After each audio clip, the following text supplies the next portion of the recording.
Whispers from the Desert Citadel. The desert remembers everything. It keeps secrets beneath its dunes, holding stories that refuse to fade. And in this vast silence, a citadel rose where no one believed anything could survive. At first glance, it looked like a mirage, a shimmer on the horizon, a shape that shouldn't exist in a place built on heat, wind, and endless sand. Yet this hotel became a symbol of ambition pushed to its limit, a monument to the idea that beauty can bloom even where life struggles to begin. To understand why this place matters today, we have to step back to a time when a region was shifting, modernizing, searching for a new identity. Governments, investors, and architects all wanted to prove that the desert could become something more than a harsh landscape. It could become a destination, a promise, a vision of the future. But the early dreamers faced reality that almost broke them. The heat bent metal, the sand buried foundations. Every structure that tried to rise was swallowed by a land that refused to cooperate. And still, they pushed forward. Because building here wasn't just construction, it was a decoration. The project began with small victories, a stable foundation, a design that could breathe with the temperature swings, a contour that blended into the desert instead of fighting it. Each step brought its own sense of awe, a belief that maybe, just maybe, this daring idea could work. Then came the moment that changed everything. Planners realized the citadel couldn't just look impressive. It had to feel alive. Guests needed to sense the desert, not escape it. They needed silence, shadow, heat, and horizon, all choreographed into an experience. This was the first true breakthrough, the spark that separated the dreamers from the imitators. As the concept evolved, so did the architecture. Curves replaced angles. Natural tones replaced glossy finishes. Every inch of the citadel began to echo the rhythm of the sand around it. It wasn't built to dominate the landscape. It was built to belong to it. But beneath the rising elegance, pressure simmered. Budgets stretched. Engineers argued. Investors questioned the purpose of creating luxury in a place where nature erased human effort overnight. Yet the creators believed the desert wasn't the enemy. It was the partner. And that belief shaped every decision that followed. What emerged at this stage wasn't a building. It was a promise that the impossible could be softened into reality. But promises are fragile in a place shaped by wind. As construction moved forward, unexpected challenges began to surface. The desert revealed its temperament in waves, sometimes subtle, sometimes brutal. Materials expanded beyond predictions. Cooling systems failed under relentless heat. Every solution created a new obstacle waiting just beneath the surface. Still, the visionaries pressed on. They believed the citadel could redefine what a remote hotel might be, not an escape from the world, but confrontation with it. A reminder that humanity can be both delicate and determined. Each day brought lessons written in dust. Each night carried whispers that the land was testing them, questioning their resolve. To outsiders, the progress seemed steady. But within the team, tension grew. The timeline slipped. Experts disagreed on structural risks. And the quiet moments of doubt multiplied. Some wondered if the citadel was too ambitious, too poetic, too dependent on a landscape that followed no rules but its own. Then came the reveal of the inner courtyard, the heart of the design, a space meant to capture dawnlight and funnel it through gentle arches. The team hoped this moment would restore confidence. And for a while it did. Workers paused just to watch the sunrise filter across stone. For the first time, the dream felt tangible. Yet, even that beauty carried a warning. The courtyard amplified heat in ways no one had predicted, turning the serene centerpiece into a furnace. Architects scrambled for solutions. Engineers recalculated airflow, and arguments sharpened around tables where patience was wearing thin. Every modification threatened budgets already stretched breaking, but something deeper held them together. A quiet belief that hardship was part of the story. That luxury born from struggle carries a different weight, a different meaning. And so they kept searching for balance between comfort and authenticity, between innovation and respect for the land. Just when they thought they had stabilized the design, another setback arrived. Sandstorms shifted patterns. Filling channels meant to stay clear. New calculations showed the structure needed reinforcement. The citadel wasn't resisting the desert.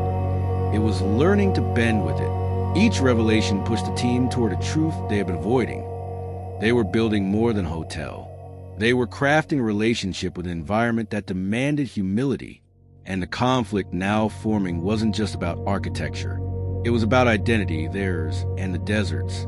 The deeper the project ventured into the desert's domain, the sharper the conflict became. What had once been seen as engineering challenges now felt like philosophical ones. The Citadel's creators stood between two forces: the desire to shape the land and the realization that the land was shaping them instead. Budgets strained under revisions that seemed endless. Investors demanded answers that no one could provide with certainty. And the workers, who had once approached each dawn with excitement, now carried a weight that wasn't just physical. The desert was wearing them down. Slowly, quietly, consistently, rumors of abandoning the project spread. Not publicly, not officially, but in the quiet conversations shared during breaks, in the heavy glances passed over blueprints. Every delay fed doubt. Every new demand from the landscape seemed like another test of faith. People wondered if the Citadel was becoming a symbol, not a possibility, but of stubbornness. And yet, amid the tension, something unexpected happened. One evening, after a long day of revisions, a small group stayed behind in the courtyard. The sun was sinking, the air cooling, and the desert breathed in a way few had ever noticed. The walls glowed in soft copper tones. Shadows stretched with elegance. It was as if the Citadel was revealing its true form slowly, deliberately.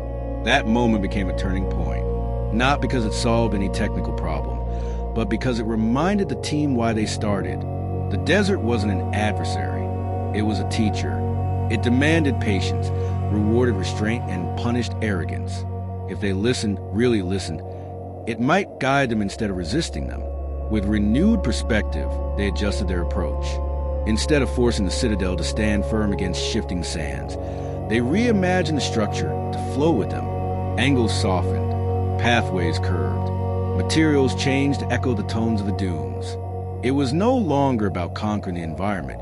It was about becoming part of its rhythm, but embracing that rhythm introduced its own emotional weight. Each change meant discarding earlier visions. Hours of planning dissolved overnight. Entire sections of work were dismantled to begin again. Progress looked like regression, and tempers flared under pressure of reinvention. As the conflict peaked, the Citadel's future felt suspended between collapse and revelation. It was a fragile balance, one misstep away from losing everything, yet one insight away from unlocking the breakthrough they needed. They stood in the heart of the desert, surrounded by silence, knowing the next decision could define the legacy of their creation. And when the breakthrough finally came, it wasn't loud. It was a quiet realization. The Citadel didn't need to dominate the desert. It needed to breathe with it.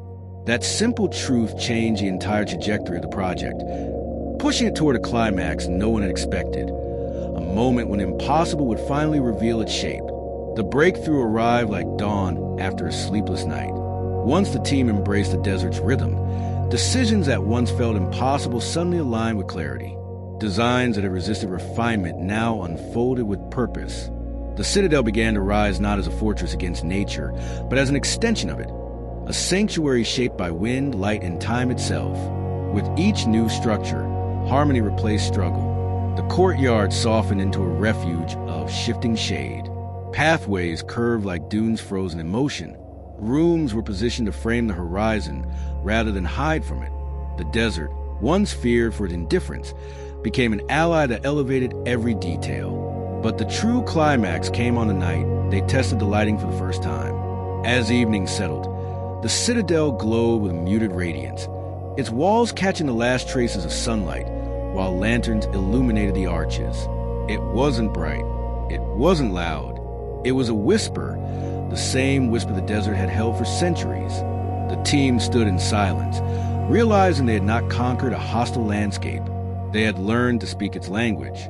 Visitors would one day describe the Citadel as otherworldly, a place where time slowed and the world felt impossibly wide. Yet beneath that serenity lay the story of resilience, of failures that shaped vision, of a confrontation that became collaboration. In creating the sanctuary, the team discovered that luxury isn't born from excess. It's born from understanding, from listening to the world until it reveals what it truly needs. And that's why the Citadel matters today. It stands as a reminder that ambition without humility collapses, but ambition guided by respect can transform even the harshest conditions into beauty. In a world increasingly defined by urgency and noise, this desert refuge offers a lesson in patience, balance, and the quiet art of becoming part of something larger than yourself. Subscribe to join the journey.